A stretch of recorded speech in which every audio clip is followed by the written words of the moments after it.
Filipenses capítulo 3. Vamos ler o versículo 10.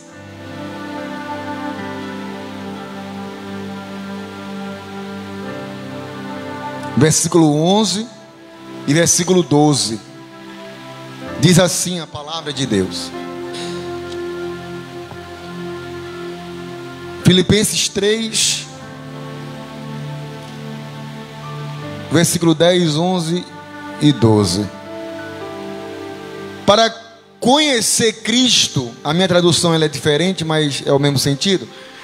Para conhecer Cristo e o poder da sua ressurreição e a participação nos seus sofrimentos, identificando-me com Ele na sua morte, com o propósito de que eu seja como for a ressurreição dentre os mortos, nela está presente. Não que eu já tenha alcançado tudo isso, ou seja, perfeito. Entretanto, vou caminhando, buscando alcançar aquilo para o que também fui alcançado por Cristo Jesus. Que Deus nos abençoe com esta palavra, que Deus nos direcione, em nome de Jesus, amém. Olhe para mim, deixe sua Bíblia aberta. O texto é um texto bastante simples, mas muito convidativo, até mesmo por causa da época que nós estamos vivendo, mas sobretudo o ensino e a explicação do que o próprio, somente os 3 versículos eles trazem para nós, da importância da ressurreição de Jesus Cristo. Qual é o poder dessa ressurreição? O que é que essa ressurreição ela faz? O que essa ressurreição ela produz em mim e ela produz em vocês? Todos os anos o mundo se reúne para viver esse dia, para comemorar. Mas o que a ideia da ressurreição ela traz para nós? É domingo de Páscoa. Foi num domingo como esse que Cristo ele ressuscitou. Por volta das 6 horas da manhã, 5 horas da manhã, as mulheres estavam se preparando, era costume delas, para irem até o sepulcro, para limpar o corpo de Jesus. Elas se preparavam, ela pegava os ungüentos, o azeite, o nardo, a mirra, o que fosse, para banhar o corpo do mestre. Era aproximadamente 7 horas da manhã, quando elas se aproximaram do túmulo de Jesus, quando elas passaram por 2 homens, que na verdade eram 2 varões, 2 anjos, e elas foram fazer o que ali? Tratar de um corpo de um mestre que tinha morrido na sexta-feira. Um mestre que na sexta-feira, que na segunda-feira tinha entrado em Jerusalém, coroado, ovacionado, os ramos levantados.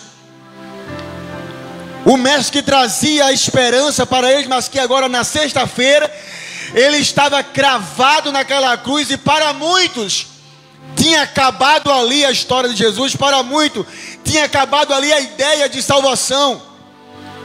Na sexta-feira de tarde, na morte de Cristo, todos os discípulos fugiram, se recuaram, se acuaram com medo e com pavor. No sábado foi o dia daquela maresia. O sábado foi o dia de lamento. Nosso mestre morreu, e agora o desespero deles estava tão grande que eles se esqueceram das palavras de Jesus, que o mestre dizia, Marcos, que o filho do homem seria entregue, seria morto, seria assassinado, mas que eles se alegrassem, porque no terceiro dia ele o que? Ressuscitaria. 7 horas da manhã, as mulheres vão, se encontram com 2 varões, e os 2 varões disseram assim: vocês vão para onde, mulheres?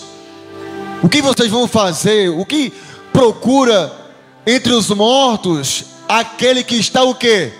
Vivo, digam amém. O que procura, o que vocês vão fazer entre os mortos aquele que está o quê? Vivo. Tem diferença de pessoas que estão vivas e pessoas que estão mortas, sim ou não? Tem ou não tem? A pessoa que está morta, ela está opaca, apagada, sem brilho, sem viço, não faz mais nada, parada, estacionada, esquecida, abandonada. Mas a pessoa que está viva, ela tem vício, ela tem o fôlego da vida na vida dela, ela é uma pessoa que se movimenta, que age. Há uma diferença. Jesus não está mais ali, Jesus já ressuscitou. As mulheres nem entenderam aquilo. Quando elas chegaram, a pedra estava removida.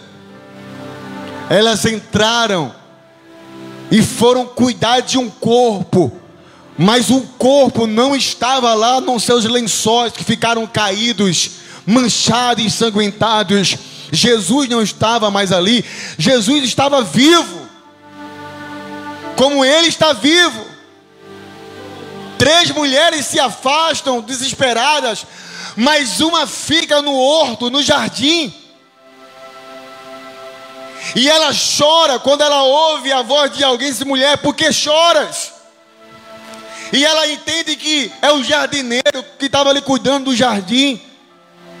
E sem olhar, ela olha: por favor, se você sabe quem pegou o corpo do meu mestre, me diga. Fala para mim onde é que está. Mas ele fala novamente, Marcos: mulher, não temas.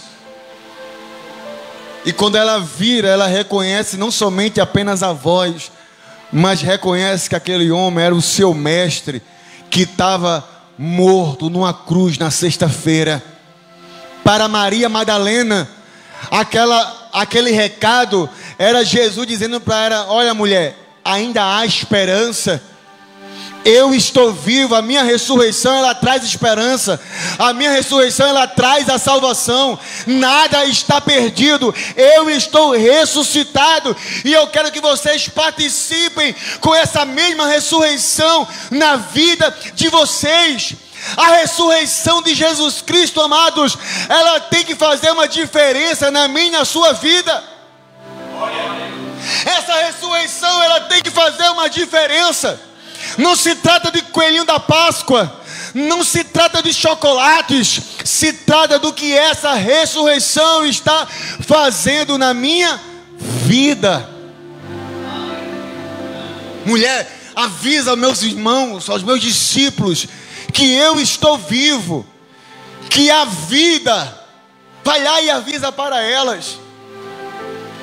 Ela chegou batendo lá na porta do esconderijo onde elas estavam, e eles perguntaram: quem é? Sou eu, Maria, abram, eu tenho uma notícia urgente para dar a vocês. E abrem a porta para ela. O que foi, mulher? Que agonia é essa? E eu imagino que a primeira coisa que Maria Madalena fala é: Jesus está vivo. Talvez alguns discípulos se entreolhem entre eles, e parece que eles esqueceram, na verdade eles se esqueceram. Jesus vivo. Tomé tomou a frente e disse: mas não, ele está morto, a gente viu ele morto lá. Mas Maria vai dizer: não, Jesus está vivo, porque eu vi e falei com ele. Diga glória a Deus. Eu vi o mestre, irmã Cláudia, e falei com ele.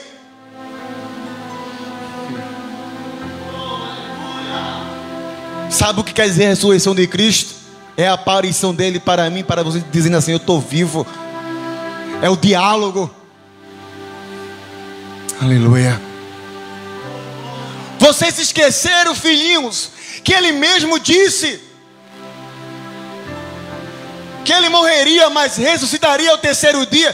Sabe o que significa a ressurreição de Cristo? O cumprimento das promessas. Sabe o que significa a ressurreição de Jesus Cristo? Aleluias. A certeza de que o que ele fala, ele cumpre. Sabe o que representa A ressurreição de Jesus Cristo é a certeza de que cada palavra do Senhor, ela faz sentido na hora e no momento certo da minha e da tua vida. Porque muitas vezes Deus, Ele fala de algumas coisas agora que a gente não entende, que a gente não compreende. Porque quando Jesus disse: olha, filhinhos, meus discípulos, o Filho do Homem será entregue na mão dos homens, será morto, mas vai ressuscitar. Eles entenderam aquilo como assim: isso é impossível, Jesus não vai deixar permitir isso. Eles não entenderam nada. A ressurreição de Jesus vem para a gente fazer, vem para nos fazer entender o que representa isso em nossas vidas. A pergunta nessa noite é essa: o que representa a ressurreição de Jesus para vocês? Que mudança essa ressurreição está fazendo em nós?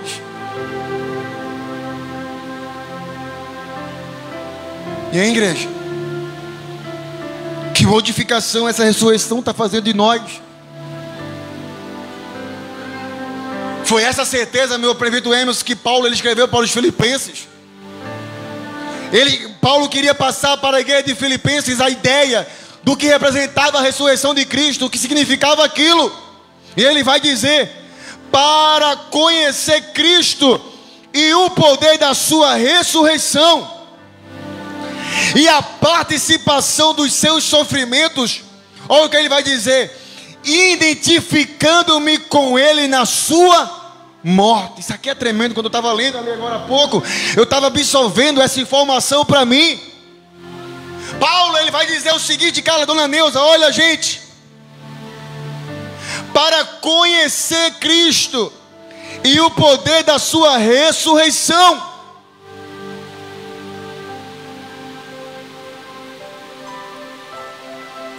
Eu conheço a Cristo a partir do que eu entendo do que é a sua ressurreição. E ele vai dizer: e a participação dos seus sofrimentos.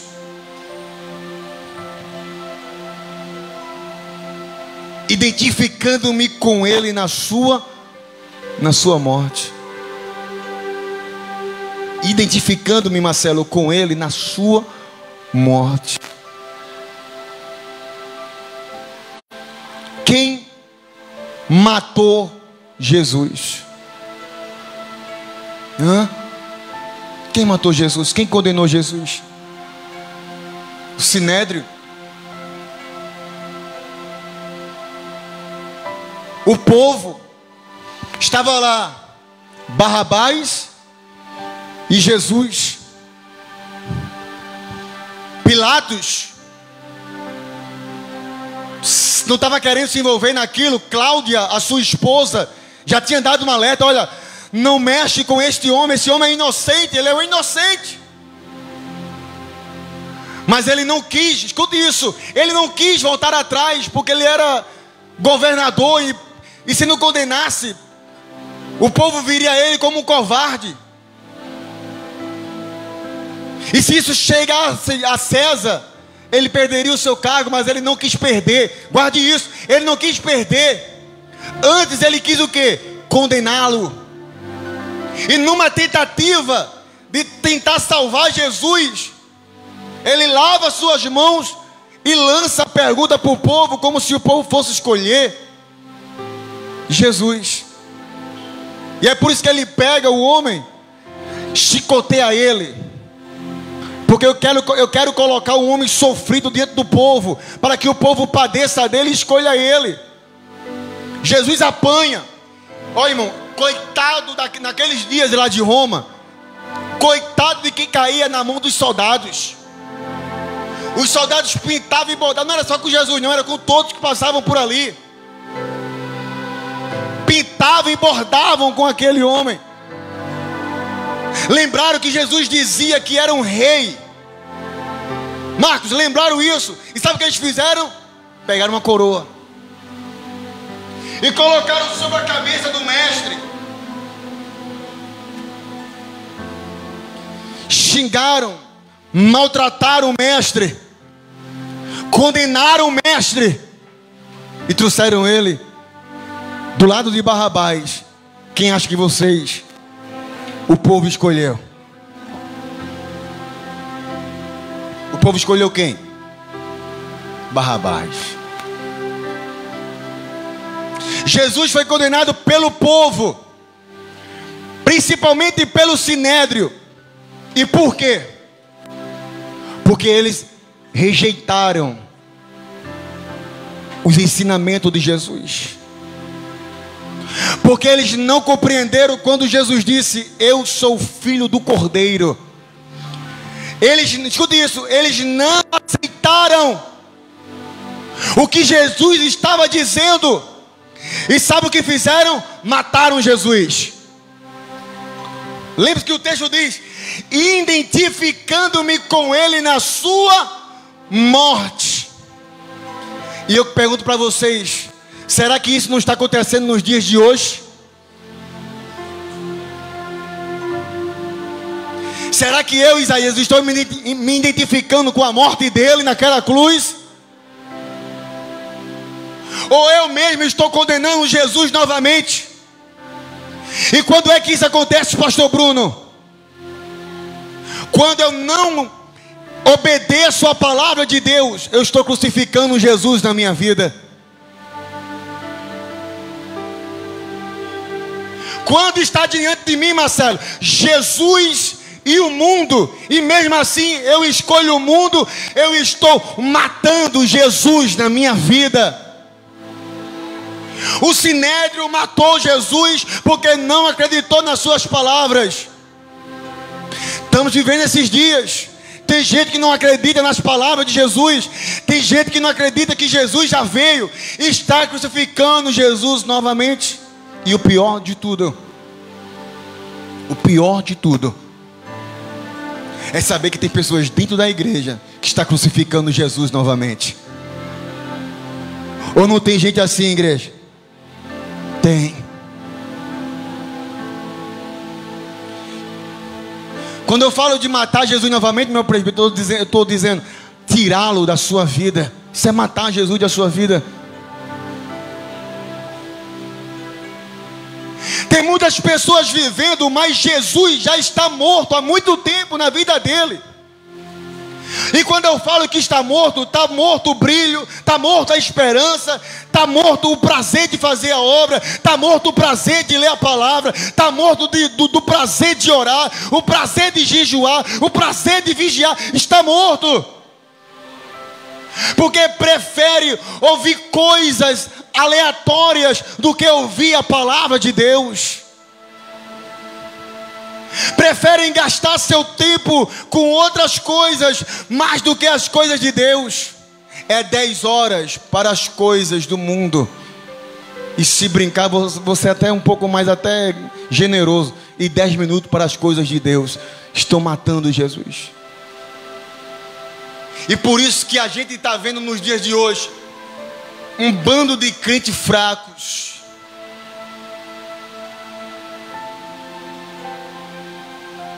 Um bando de crente que ouve a palavra, mas apenas escuta.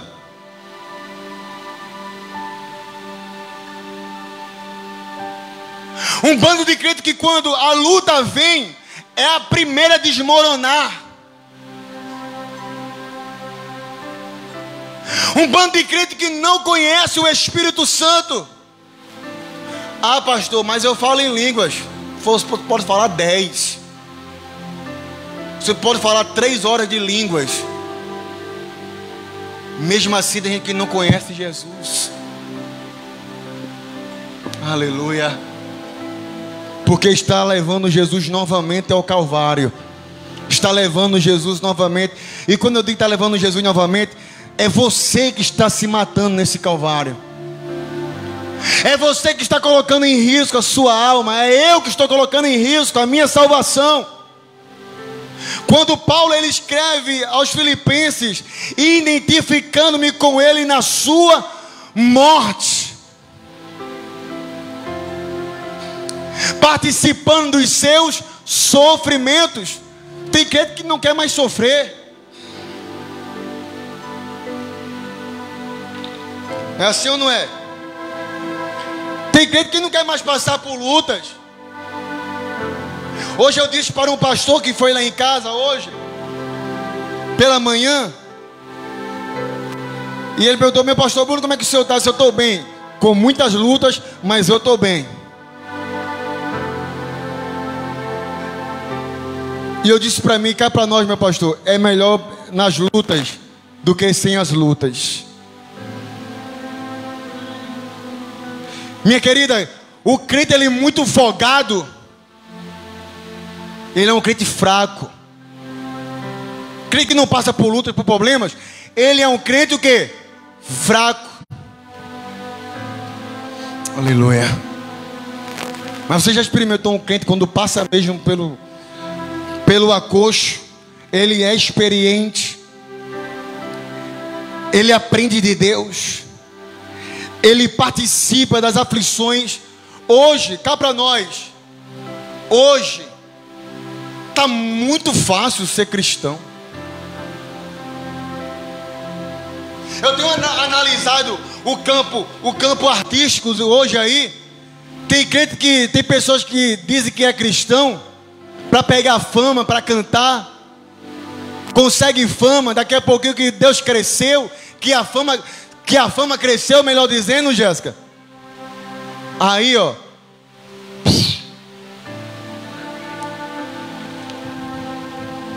O mundo está desenhando a ideia de que servir a Jesus é fácil e é coisa boa. O mundo está desenhando a ideia de que servir a Jesus é aquela ideia de estar tranquilo, estar favorável. O mundo está colocando isso na cabeça das pessoas. Jesus é facinho, facinho. Pode fazer o que quiser. Jesus é facinho, facinho. Pode fazer isso, pode fazer aquilo. Jesus vai te condenar. Ontem eu conversava com alguém e alguém dizia assim: mas a pessoa não pode fazer nada do que quer porque vai infringir as leis de Deus. Faz, mas permanece triste, infeliz. E eu disse para ele: aí que entra a renúncia. Sabe o que é renunciar, Marcos? É você renunciar a um prazer que você muito queria fazer, mas a sua alma voltada para o Espírito Santo diz assim: faz não, filho, tu vai perder a tua salvação. Então tu vai lá e renuncia. Renúncia. Mas não é o evangelho que está sendo pregado no mundo aí, não. Não temos mais pastores, temos coach no altar. Não temos mais pregações, temos reflexões motivacionais. Aleluia. Aí é uns crentes se misturando com as coisas santas de Deus. Se mistura. Ah, mas é a profissão dela, é o jeito dela. É assim que ela começou a ganhar dinheiro. Não, tem que haver uma renúncia. Tem que haver uma renúncia. O que está na moda agora é artistas dizendo: eu sou crente, mas fazendo tudo que o diabo quer. Assim é muito fácil. Tá facinho. Mas esse facinho aí é a porta larga que Jesus falou. É o caminho largo que Jesus falou. Jesus, quando falou, não disse que seria fácil, não. Jesus, quando falou, disse: olha, tem dois caminhos, um largo e um estreito. O largo leva à perdição, mas o estreito leva à verdade, leva à salvação. Glória a Deus. Aleluia. Não existe essa história de evangelho fácil. Não existe esse negócio de que ser crente é fácil, servir a Jesus é fácil. Servir a Jesus é luta, igreja, é luta. A igreja está saindo desse campo, está indo para o campo do conforto. Mas a igreja de Cristo, de Atos dos Apóstolos, era perseguida, era afrontada, era humilhada, era apedrejada. Glória a Deus, aleluia.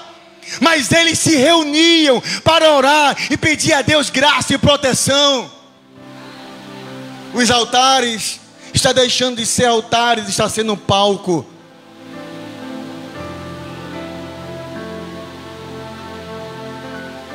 E por ser palco, não está mais restaurando as vidas. Está fazendo o povo se emocionar, chorar, cantar, requebrar o esqueleto, mas não está trazendo nenhuma mudança. Aleluia. Tá, a mensagem talvez esteja muito difícil. E Jesus vai dizer, Paulo vai dizer, com o propósito de que seja como for a ressurreição dentre os mortos, nela está o que? Presente. Sabe o que Paulo está dizendo, Marcos?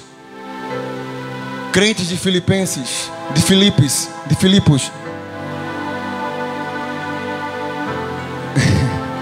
tenham vida entre os mortos.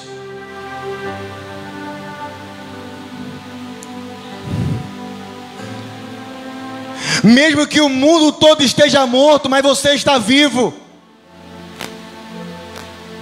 Morrer para Cristo é isso, é morrer para o mundo, mas ressuscitar e brilhar onde tem trevas. Diga amém, glória a Deus. Diga eu recebo, Jesus. Oh, glória a Deus. Paulo está dizendo isso. Seja vocês o ressuscitado andando entre os mortos. É aquilo que eu preguei quarta-feira. Tem alguma coisa. Meu irmão do lado pode estar morto, da esquerda pode estar morto, da direita pode estar morto, na frente está morto, atrás está morto. Mas eu estou vivo e vou gerar vida para essas pessoas se eles quiserem. Haver a diferença. Por isso que o anjo disse, mulheres, vocês vão para onde? Porque busca o que está vivo entre os mortos. O que vocês estão buscando? Aqueles que se movimentem entre aqueles que estão parados. Não fiquem parados, se movimentem na presença de Deus. Estejam vivos para falar desse evangelho, falar dessa palavra de Deus aonde você for. Estejam vivos para obedecer a palavra de Deus.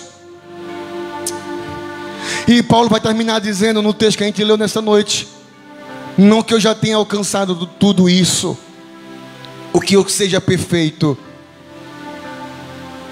Entretanto, olha só, vou caminhando, buscando alcançar aquilo para o que também fui alcançado por Cristo Jesus. Diga um amém. Aleluia. Sabe o que Paulo está dizendo? Paulo não está dizendo aqui que é melhor do que aqueles que estão ali em Filipos. Paulo está dizendo o seguinte, Marcelo: não que eu tenha alcançado tudo isso já, não que eu seja perfeito, mas eu estou caminhando. Aleluia. Ele vai dizer: estou buscando para alcançar aquilo para o que também fui alcançado de Cristo. Sabe o que isso quer dizer, Marcelo? É possível sim ter uma vida com Deus, porque Cristo já te alcançou. É possível viver uma vida de obediência sim, porque Cristo já te alcançou. É possível sim viver uma vida na verdade, porque Cristo já te alcançou. Quem está dizendo isso aqui nessa noite?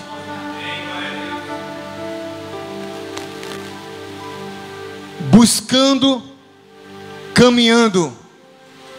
São dois verbos de ação: buscar e caminhar. Lembra que eu preguei aqui uma vez? Verbo de ação. Isso quer dizer que Paulo não está morto, Himalaiana. Ele está vivo. Ele está se movimentando. Quer mais de Deus? Busca de Deus. Quer viver vida uma plena com Deus? Busca, caminha para o alvo que é Cristo.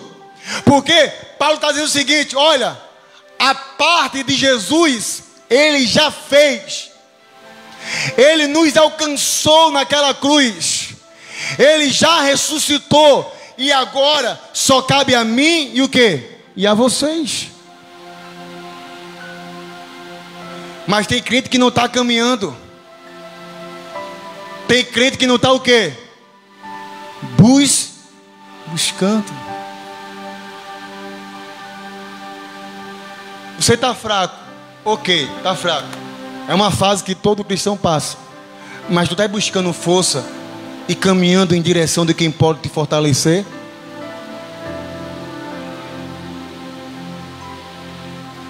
Tu está vendo a tua alma perecer por muitos dias sem oração e leitura da palavra de Deus, mas tu está buscando tirar isso da tua vida, caminhando para quem pode te ajudar e te fortalecer? Eu quero ser muito abençoado. Sim, eu também quero. Mas será que eu estou caminhando e buscando isso de Deus? E Deus quer fazer isso na sua vida. Se você puder, para a gente terminar, abre tua Bíblia em Jeremias, para você ver uma coisa aqui comigo. Só para você entender isso aqui, a gente vai buscar o Espírito Santo mais uma. A palavra é simples, pessoal. É simples. Jeremias 29, nós vamos ler 3 versículos também. Nós vamos ler 11, 12 e 13. Acharam? Tem a ver com aquilo que eu acabei de falar para vocês. Jeremias capítulo 29, versículo 11, 12 e 13. Olha o que diz. Veja que tremendo. Porquanto somente eu conheço os planos que determinei a vosso respeito, declara Yahvé. Plano de vos fazer prosperar e não de vos causar dor e prejuízo. Planos para vos dar esperança e um futuro que melhor. Deixa eu ler aqui na tua tradução aqui. Na minha tradução, que talvez seja a de vocês. Só para a gente acompanhar junto esse raciocínio aqui. Espera aí, deixa eu pegar a minha outra Bíblia. Que quando eu estou lendo a Bíblia, são 3 Bíblias com versões diferentes. Olha só, eu vou ler nessa tradução aqui que parece que seja a tua. Jeremias 29, 11. Porque eu bem sei os pensamentos que tenho ao vosso respeito, diz o Senhor, pensamentos de paz e não de mal, não de prejuízo, para vos dar o fim o que esperais. Diga amém. Olhe para mim um minutinho, a gente continua. Os pensamentos, mãe de Luma, na sua vida de Deus são pensamentos tremendos. Jéssica, são pensamentos de paz. Os pensamentos de Deus não é ver você sentado numa mesa só comente com ovo para você comer, não. O pensamento de Deus é que você esteja sentado numa mesa que tenha queijo coalho, queijo manteiga, tenha leite, guaraná, 3 tipos de suco, pão, e ainda convida o pastor para comer junto. Esse é o pensamento que Deus quer para a sua vida, Isaías. Pensamento de paz, pensamento de segurança. É isso que Deus quer, para te dar um final que você espera. Eu espero um futuro para mim, irmão Silvano. Eu espero para mim um futuro extraordinário de Deus. Ou você não espera isso, meu presbítero Emerson? O senhor espera um sofrimento, um futuro de sofrimento para o senhor? Não. E meu presbítero Vicente, espera um futuro de enfermidades? Não. Então, se você, Marcos, não espera isso, Deus também está dizendo: eu tenho um pensamento, dona Neuza, tremendo para a sua vida. Eu tenho um pensamento de paz, porque eu pensei os pensamentos que tenho a vosso respeito, diz o Senhor, pensamento de paz e não de mal, para vos dar o fim que esperais. No versículo 12, se você tiver com a Bíblia aberta, vai dizer assim: então me invocareis. Aleluia, glória a Deus, aleluia. Então me invocareis, orarás a mim, e eu vos ouvirei. Na tradução dessa Bíblia diz assim: então me invocareis, e chegarás a mim para orar, e eu vos darei toda a atenção. Digam um amém. Quem está entendendo isso aqui nessa noite, igreja? Olha o que Deus está dizendo, Marcelo.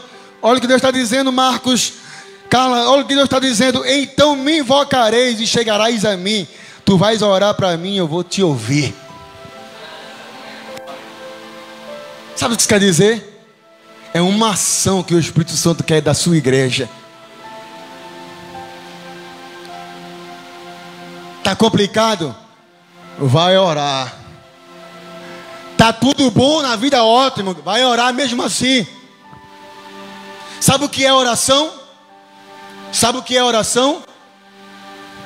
Sementes plantadas. Tem crente que só ora e gasta tempo na oração quando está apertado. Isso é o maior erro, Marcos, do crente. Sabia disso? É o maior erro do crente. Só ora quando a coisa está preta. Só jejuma quando tem algo que quer conseguir. Não seja esse tipo de crente. Que crente é esse, pastor? Digo, vou dizer, mercenário, folgado. Crente tem que estar orando 24 horas. As coisas estando boas ou ruins, feliz ou triste, tem que orar e gastar tempo na oração. Por isso que eu disse agora há pouco, que crente ele só presta passando por processos e lutas. Porque o momento bom que você passa com Deus é nas lutas e nos processos. É assim ou não é? Versículo 14 a gente termina. Aliás, versículo 13 a gente termina. Olha só. E buscar-me-eis, e me achareis, quando me buscardes com todo o vosso quê? Coração. Pronto, amor.